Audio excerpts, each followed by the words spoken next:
Item ಯಾವುದೇ ಇರಲಿ try ಮಾಡಿ ಆಚಿ ಚಿಕನ್ ಮಸಾಲಾ. ಬೆಂಗಳೂರು ದಕ್ಷಿಣ ಚನ್ನಪಟ್ಟಣ ತಹಶೀಲ್ದಾರ್ಗೆ ಲೈಂಗಿಕ ಕಿರುಕುಳ ಆರೋಪ ಕೇಳಿ ಬರ್ತಾ ಇದೆ. 3 ವ್ಯಕ್ತಿಗಳಿಂದ ಅಸಹಜ ಲೈಂಗಿಕ ಕಿರುಕುಳ, ಕೊಲೆ ಯತ್ನ ಆರೋಪ ಕೇಳಿ ಬರ್ತಾ ಇದೆ. ಚನ್ನಪಟ್ಟಣ ಟೌನ್ ಠಾಣೆಯಲ್ಲಿ ತಹಶೀಲ್ದಾರ್ ಬಿಎನ್ ಗಿರೀಶ್ ದೂರನ್ನು ಕೊಟ್ಟಿದ್ದಾರೆ. ಮೈಸೂರು ಮೂಲದ 3ರಿಂದ ಲೈಂಗಿಕ ದೌರ್ಜನ್ಯ ಆರೋಪ. ಅನುಷ್, ಶೋಭರಾಜನ್, ನವೀನ್ ಎಂಬುವರಿಂದ ಕಿರುಕುಳ ಆರೋಪ ಕೇಳಿ ಬರ್ತಾ ಇದೆ. ಕಳೆದ ಜೂನ್ 29ರಂದು ನಡೆದಂತಹ ಘಟನೆ ತಡವಾಗಿ ಬೆಳಕಿಗೆ ಬಂದಿದೆ. ಈ ರೀತಿಯೂ ಇರ್ತಾರ ಜನ, ನಿಜವಾಗ್ಲೂ ಸಹ. ಬೆಂಗಳೂರು ದಕ್ಷಿಣ ಚನ್ನಪಟ್ಟಣ ತಹಶೀಲ್ದಾರ್ಗೆ ಲೈಂಗಿಕ ಕಿರುಕುಳ ಆರೋಪವನ್ನು ಮಾಡಿದ್ದಾರೆ. 3 ವ್ಯಕ್ತಿಗಳಿಂದ ಅಸಹಜ ಲೈಂಗಿಕ ಕಿರುಕುಳ, ಕೊಲೆ ಯತ್ನ ಆರೋಪ. ಬೆದರಿಕೆಯನ್ನು ಹಾಕ್ತಾ ಇರೋದ, ಬೇಕು ಅಂತಲೇ ಮಾಡ್ತಾ ಇರೋದ. ಚನ್ನಪಟ್ಟಣ ಟೌನ್ ಠಾಣೆಯಲ್ಲಿ ತಹಶೀಲ್ದಾರ್ ಬಿಎನ್ ಗಿರೀಶ್ ದೂರನ್ನ ಕೊಟ್ಟಿದ್ದಾರೆ. ಮೈಸೂರು ಮೂಲದ 3ರಿಂದ ಲೈಂಗಿಕ ದೌರ್ಜನ್ಯ ಆಗ್ತಾ ಇದೆ, ಕಿರುಕುಳವನ್ನು ಮಾಡ್ತಾ ಇದ್ದಾರೆ, ಮಾನಸಿಕ ಹಿಂಸೆಯನ್ನ ಕೊಡ್ತಾ ಇದ್ದಾರೆ. ಯಾರ್ಯಾರು? ಅನುಷ್, ಶೋಭರಾಜನ್, ನವೀನ್ ಎಂಬುವರಿಂದ ಕಿರುಕುಳ ಆರೋಪ ಕೇಳಿ ಬರ್ತಾ ಇದೆ. ಬೇಕು ಅಂತ ಮಾಡ್ತಾ ಇದ್ದಾರ ಅಥವಾ ಹಳೆ ದ್ವೇಷ ಏನಾದರೂ ಇತ್ತಾ? ಕಳೆದ ಜೂನ್ 29ರಂದು ನಡೆದಂತಹ ಘಟನೆ ಈಗ ತಡವಾಗಿ ಬೆಳಕಿಗೆ ಬರ್ತಾ ಇದೆ. ಯಾರನ್ನು ಬಿಡೋದಿಲ್ವಾ ಹಾಗಾದ್ರೆ? ಏನು ಅಂದುಕೊಂಡಿದ್ದಾರೆ ಹಾಗಾದ್ರೆ? ತಹಶೀಲ್ದಾರ್ಗೆ ಬಿಎನ್ ಗಿರೀಶ್ ಎಂಬುವರಿಗೆ ಸ್ನೇಹಿತರ ಅವರು ಗೊತ್ತಿಲ್ಲ. ಮೈಸೂರು ಮೂಲದವರು ತಹಶೀಲ್ದಾರ್ ಗಿರೀಶ್ಗೆ ಫೇಸ್ಬುಕ್ ಮೂಲಕ ಪರಿಚಯವಾಗಿದ್ದ ಅನುಷ್, ಫೇಸ್ಬುಕ್ ಫ್ರೆಂಡ್ ಅಂತೆ.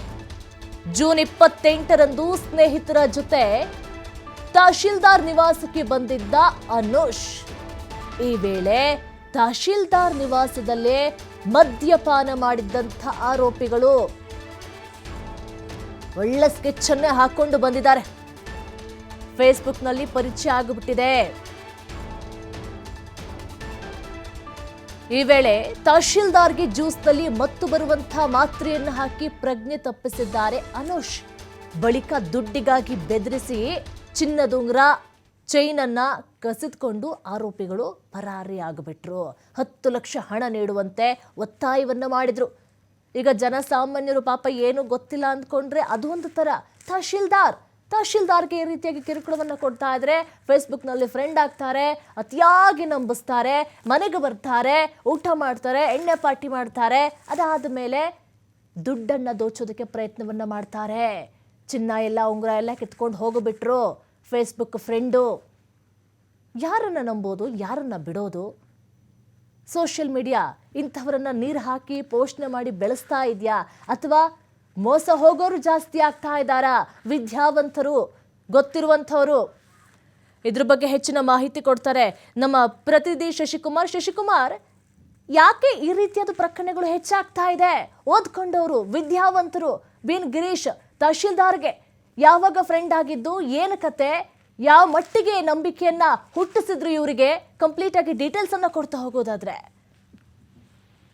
ನಿರೀಕ್ಷಾ, ಇದೊಂದು ಸೋಷಿಯಲ್ ಮೀಡಿಯಾ ಮುಖಾಂತರವಾಗಿ ಪರಿಚಯ ಆದಂತದ್ದು. ಅಂದ್ರೆ ಫೇಸ್ಬುಕ್ ನಲ್ಲಿ ಪರಿಚಯ ಆದಂತ ವ್ಯಕ್ತಿಗಳ ಜೊತೆ ಸಂಘ ಮಾಡದಂತ ತಹಶೀಲ್ದಾರ್ ಇದೀಗ ತನ್ನ ವಿರುದ್ಧ ಏನು ಕೊಲೆ ಯತ್ನ ಮತ್ತು ಅಸಹಜ ಲೈಂಗಿಕ ದೌರ್ಜನ್ಯದ ಪ್ರಕರಣವನ್ನ ದಾಖಲು ಮಾಡಿರ್ತಕ್ಕಂಥದ್ದು. ಈ ಪ್ರಕರಣ ನಡೆದಿರ್ತಕ್ಕಂಥದ್ದು ಏನು ರಾಮನಗರ ಜಿಲ್ಲೆಯ ಚನ್ನಪಟ್ಟಣ ತಾಲೂಕಿನಲ್ಲಿ, ಚನ್ನಪಟ್ಟಣ ತಾಲೂಕು ತಹಶೀಲ್ದಾರ್ ಆಗಿರ್ತಕ್ಕಂಥ ಗಿರೀಶ್ ಅವರು ಈ ರೀತಿಯ ಒಂದು ಪ್ರಕರಣವನ್ನ, ಅಂದ್ರೆ ಚನ್ನಪಟ್ಟಣ ಟೌನ್ ಠಾಣೆಯಲ್ಲಿ ಪ್ರಕರಣವನ್ನ ದಾಖಲಿಸಿರ್ತಕ್ಕಂಥದ್ದು. ಈ ಒಂದು ಪ್ರಕರಣ ತಡವಾಗಿ ಕೂಡ ಬೆಳಕಿಗೆ ಬಂದಿರತಕ್ಕಂಥದ್ದು. ಅಂದ್ರೆ ತಹಶೀಲ್ದಾರ್ ಗಿರೀಶ್ ಅವರಿಗೆ ಫೇಸ್ಬುಕ್ ಮುಖಾಂತರವಾಗಿ ಮೈಸೂರು ಮೂಲದ ಅನುಷ್ ಎಂಬಂತ ಒಂದು ಪರಿಚಯ ಆಗಿರ್ತಾನೆ. ಆತ ಮತ್ತು ಆತನ ಇಬ್ರು ಸ್ನೇಹಿತರು ಕಳೆದ ಜೂನ್ 28ರಂದು ತಹಶೀಲ್ದಾರ್ ಅವರ ಸರ್ಕಾರಿ ಬಂಗ್ಲೆ ಏನಿದೆ, ಆ ಸರ್ಕಾರಿ ಬಂಗ್ಲೆಗೆ ಹೋಗಿರ್ತಾರೆ.